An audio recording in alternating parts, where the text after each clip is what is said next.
Hello प्यारे बच्चों, आज हम क्लास 6 साइंस का जो हमारा चैप्टर नंबर 5 है measurement of length and motion, उस चैप्टर को आगे समझते हैं। लास्ट क्लास में हमने देखा था कि कैसे हमें कोई ऑब्जेक्ट को कैसे हमें मेजर करना है, उसका करेक्ट वे क्या है।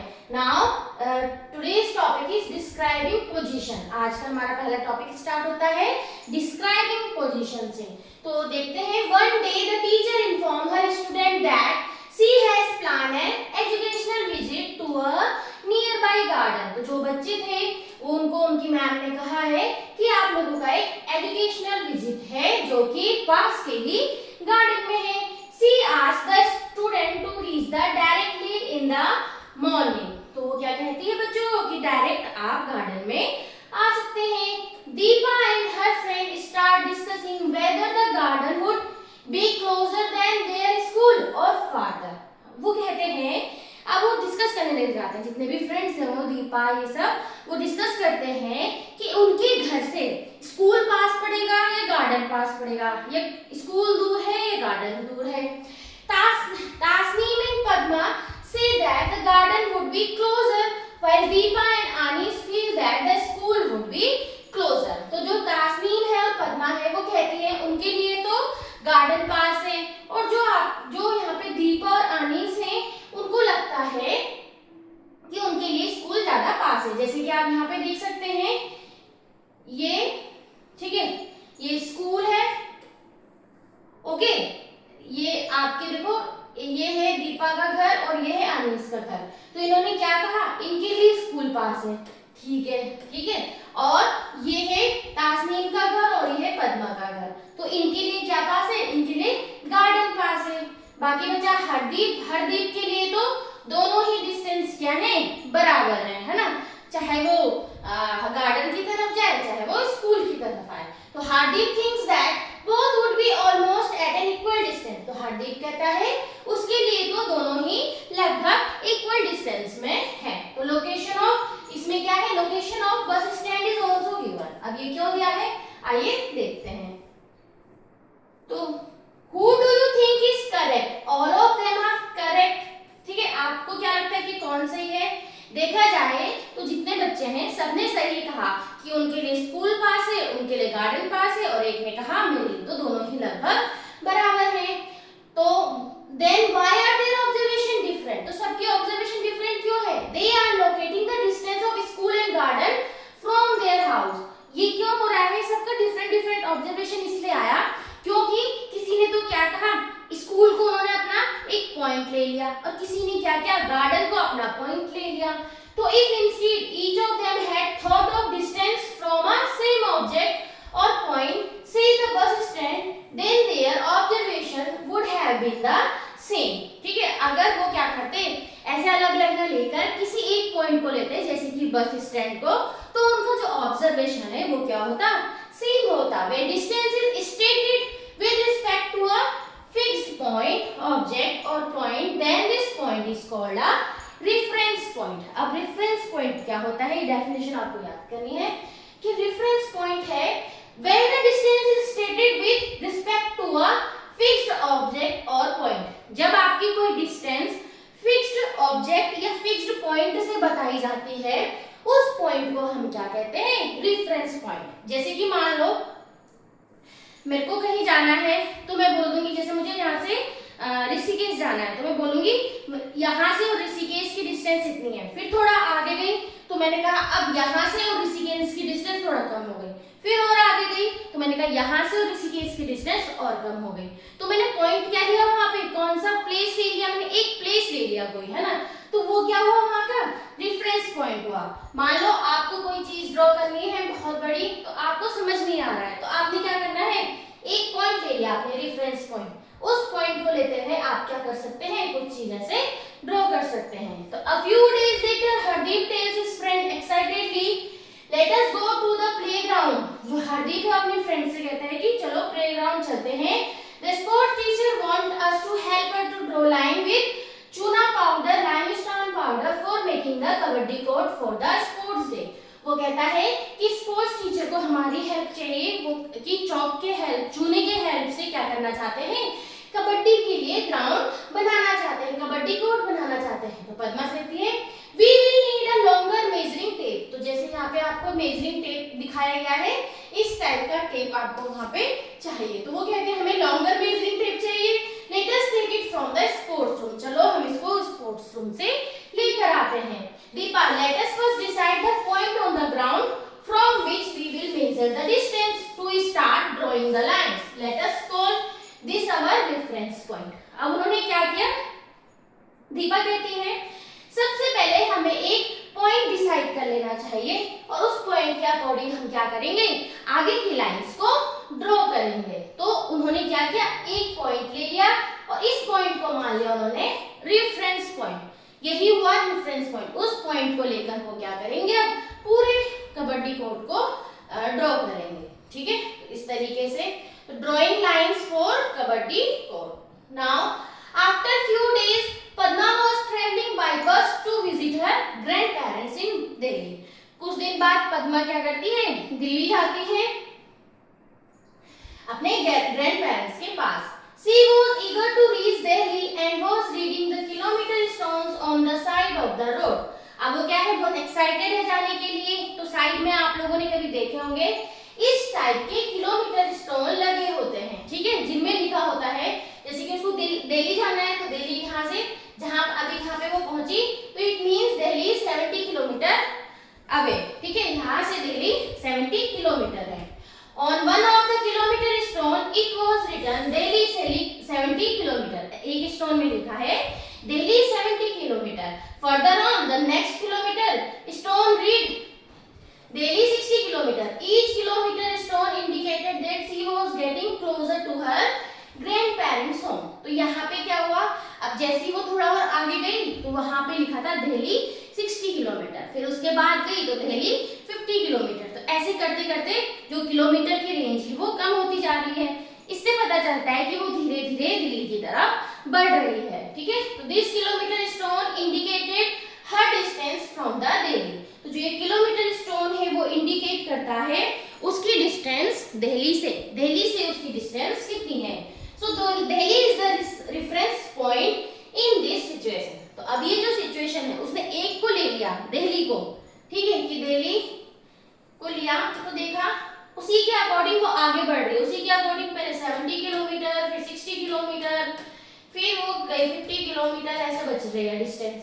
तो यहाँ पे उसका जो फिक्स पॉइंट हुआ it is Delhi, it means it is her reference point here. तो यहाँ पे उसका रेफरेंस पॉइंट है दिल्ली। ठीक है, उसने एक फिक्स कर लिया है। ठीक है, जैसे कि गिवन है I 70 60 50 40 30 20 10 then 0, इट मींस वो अब दिल्ली पहुंच चुकी है। Now if the kilometre stone reads Delhi 70 kilometre as shown in the figure we can say that the position of Padma is 70 kilometre from Delhi। तो हम क्या कह सकते हैं, अगर वो 70 किलोमीटर स्टोन के पास से गुजर रही है इसका मतलब वो दिल्ली से 70 किलोमीटर दूर है। तो when the kilometer stone reads Delhi 60 kilometre the position of the Padma is 60 kilometre from Delhi। और जहां पे अगर 60 किलोमीटर लिखा है इट मींस वो क्या है, दिल्ली से 60 किलोमीटर दूर है। ठीक है, तो इससे पता चलता है। अब है does this means the position of the Padma with respect to the reference point is changing with time।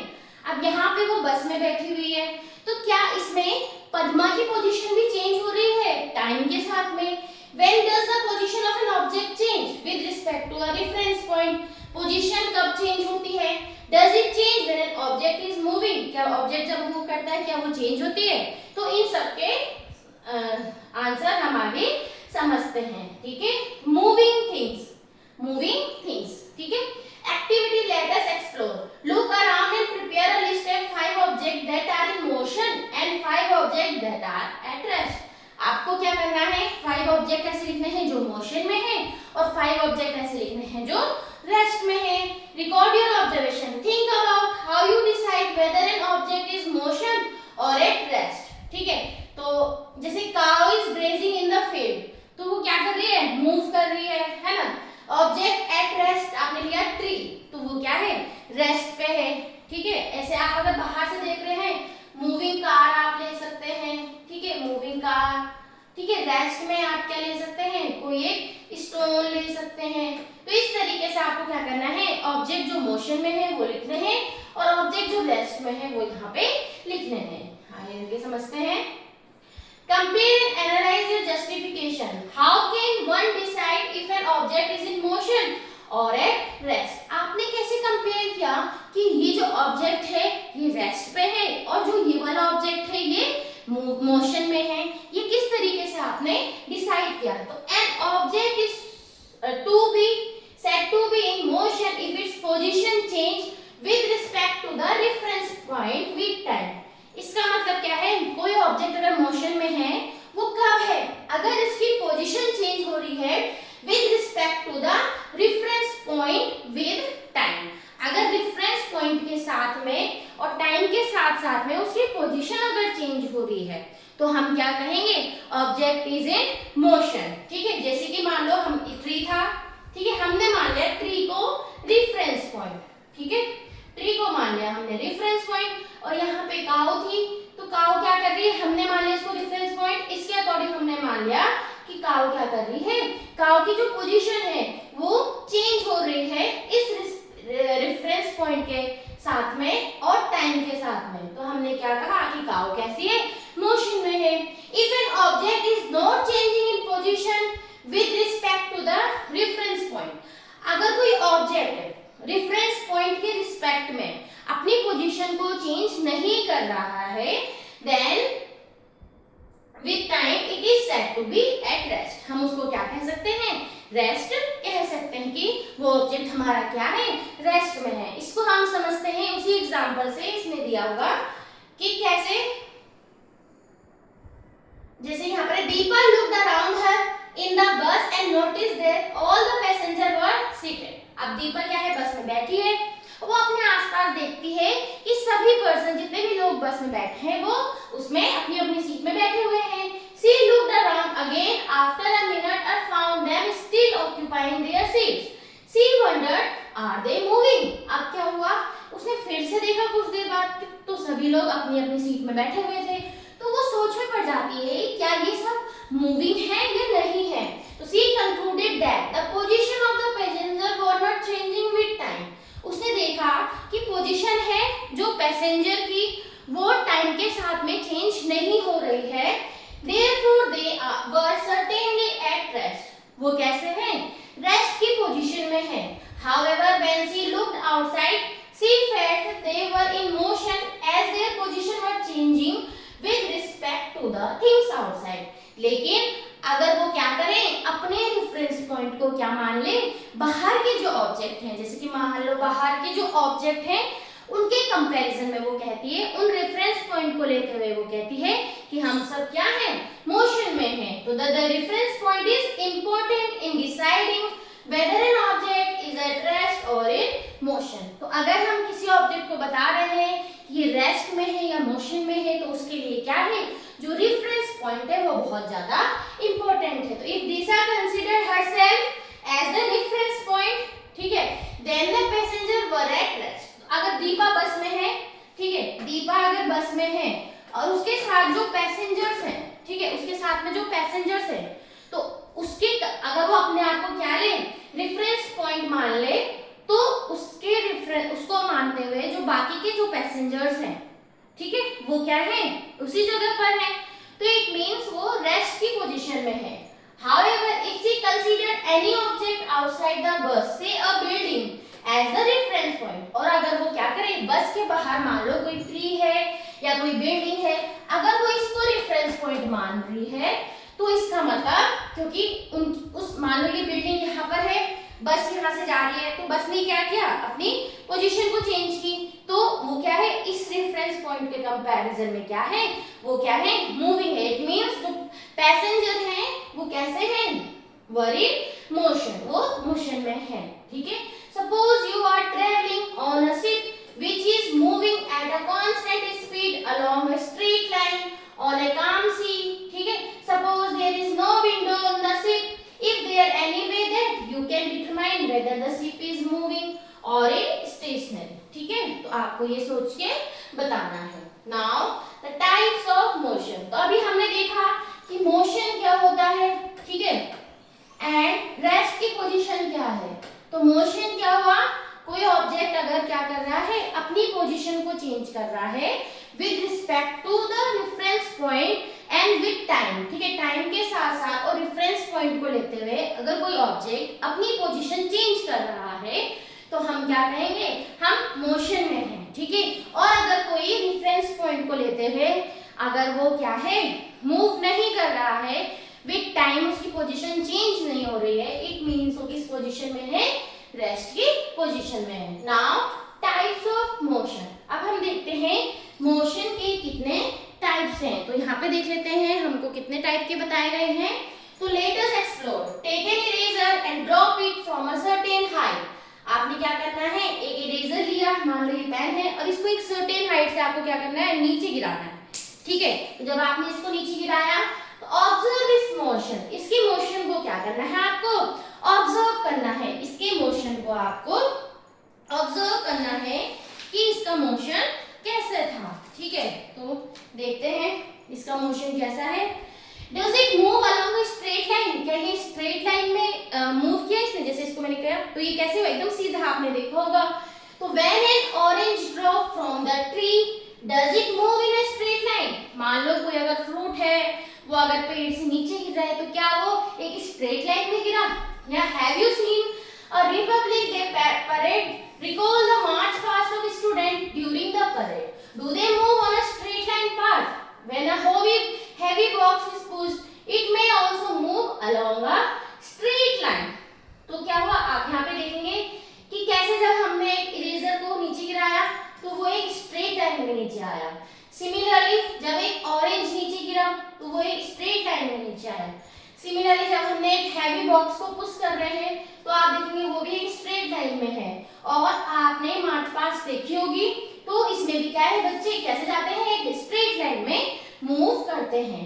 तो देख लेते हैं ये क्या, किस टाइप का मोशन है। तो when an object moves along a straight line, जब कोई ऑब्जेक्ट स्ट्रेट लाइन के अलोंग मूव करती है, it motion is called linear motion. तब हम उस मोशन को क्या कहते हैं, लीनियर मोशन कैसे कहते हैं। अगर लीनियर मोशन की बात हुई तो हम बात कर रहे हैं, it means we are moving in a straight line, ठीक है। हम कौन सी लाइन में मूव कर रहे हैं, स्ट्रेट लाइन, ठीक है। तो when object moves along straight line, its motion is called linear motion, ठीक है। तो such linear motion in your surrounding. तो ऐसे ही कुछ लीनियर मोशन के एग्जांपल आपको देखने हैं। कुछ एग्जांपल्स आपको यहाँ पे गिवन है, ठीक है। Now the next one is, दूसरा देख लेते हैं। अभी हमने देखा linear motion. Now let us investigate। अभी हमने एक मोशन पढ़ा, लीनियर मोशन, अब हम दूसरे मोशन की तरफ चलते हैं। तो let us investigate। आपको क्या करना है, tie an eraser और potato to one end of a thread। आपको एक थ्रेड लेनी है, उसके एक एंड में इरेजर या कोई ऑब्जेक्ट होगा, उसको आप क्या कर देंगे, उसमें ऐसे बांध देंगे। फिर आपको क्या करना है, hold the other end of the thread with your hand. आपको क्या करना है, इसका अदर एंड अपने हाथ में लेना है। देन आपको क्या करना है, wheel it, observe it motion. आपको ऐसे इसको घुमाना है, ठीक है। तो जब आपने इसको घुमाया तो आप क्या करेंगे, इसका मोशन ऑब्जर्व करेंगे। तो इसका मोशन कैसा आया, ठीक है। सर्कल आपने देखा होगा, तो किस फॉर्म में आया, सर्कुलर फॉर्म में, ठीक है। तो इसका जो मोशन आया वो किस फॉर्म में आया, सर्कुलर में। तो when an object moves along a circular path, अभी हमने देखा कि कैसे एक ऑब्जेक्ट सर्कल बना के मूव कर रहा है। तो जब कोई ऑब्जेक्ट मूव करती है along a circular path, its motion is called circular motion। तब हम इसको क्या कहते हैं कि ये एक सर्कुलर मोशन है। एग्जांपल्स देख लेते हैं सर्कुलर मोशन के। जैसे अभी आपको करके बताया कि लड़की ने अपने हाथ में थ्रेड पकड़ी है, एक एंड में उसने कोई ऑब्जेक्ट उसमें टाई कर दिया है, फिर उसको उसने मूव कराया, तो कौन सा मोशन हो गया, सर्कुलर मोशन। जैसे बच्चे यहाँ पे झूला झूल रहे हैं तो ये कैसा है, गोल घूमेगा, ये सर्कल, ठीक है। तो सर्कुलर मोशन। तो ये सब किसके एग्जांपल हुए, सर्कुलर मोशन के। नाउ अब हम एक और देख लेते हैं, लेट अस इन्वेस्टिगेट। तो हमने देख लिया linear motion and circular motion, ठीक है। अब ऑब्जर्व करते हैं आगे। Tie an eraser to an end of a thread, hang the eraser by holding the other end of the thread,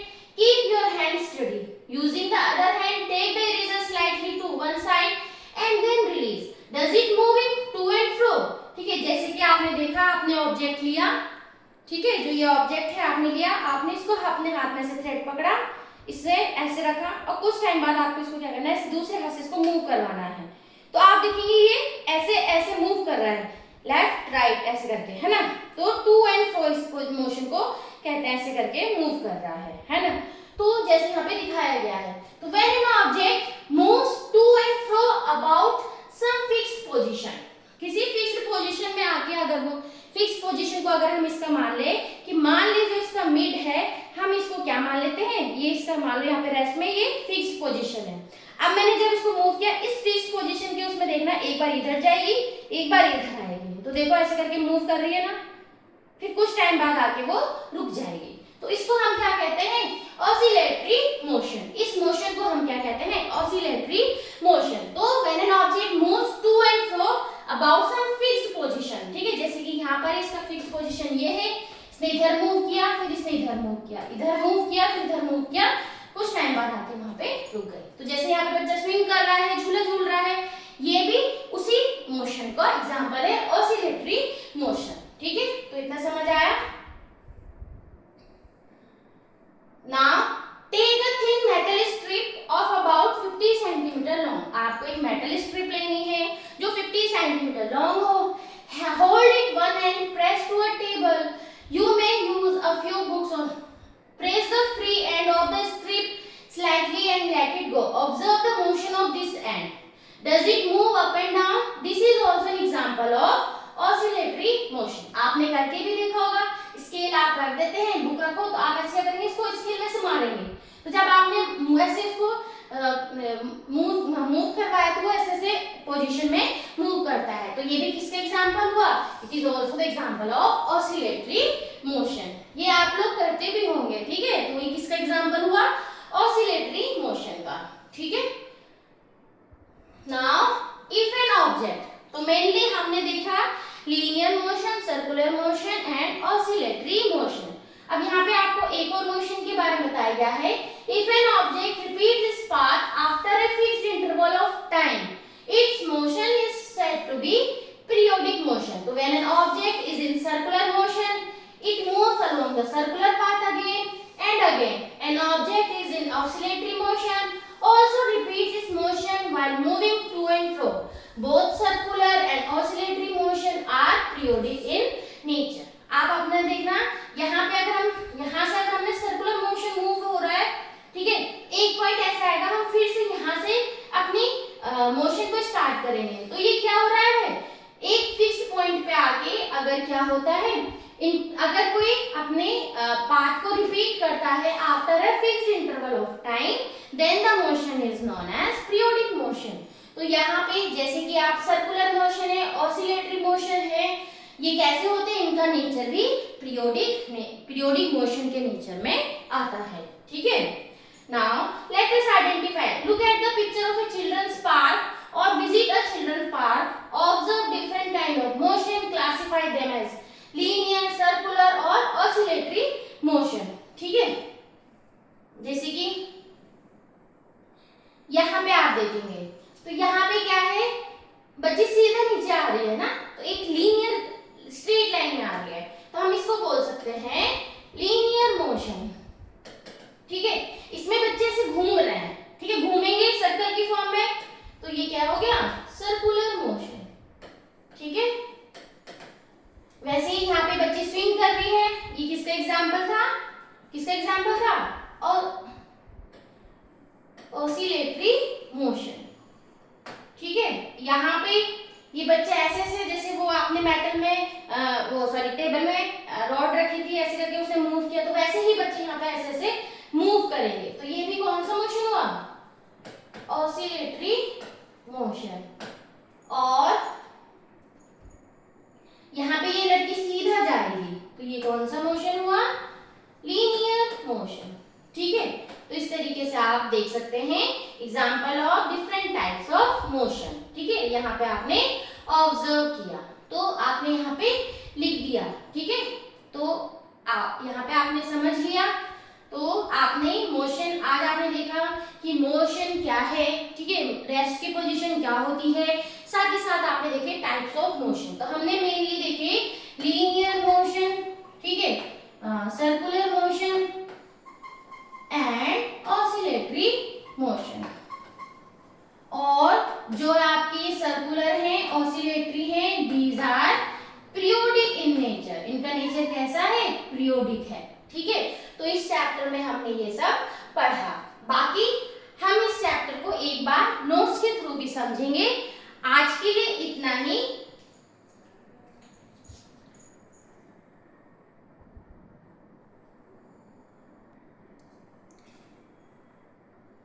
तो इस चैप्टर को हमने पूरा समझ लिया है।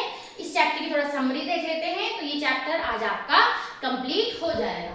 तो the international system of units, SI units has been adopted by countries as standard units of measurement. The SI unit of length is metre. Metre की SI unit is metre and its symbol is small m। तो ये सब आपको पता होना चाहिए।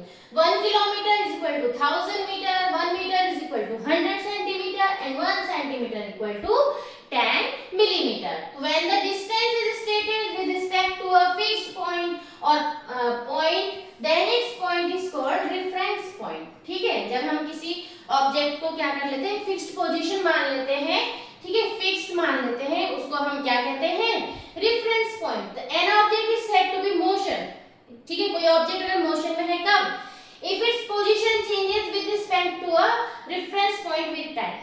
अगर reference point के रिस्पेक्ट में अगर किसी ऑब्जेक्ट का क्या हो रहा है? पोजीशन चेंज हो रहा है with time, then the object is said to be in motion. When an object moves along a straight line, its motion is called linear motion. जब कोई स्ट्रेट लाइन के अलोंग मूव करता है, हम उसको बोलते हैं linear motion. When an object moves along a circular path, its motion is called circular motion. कोई ऑब्जेक्ट अगर सर्कुलर पाथ में मूव कर रहा है, हम उसको सर्कुलर मोशन कहते हैं।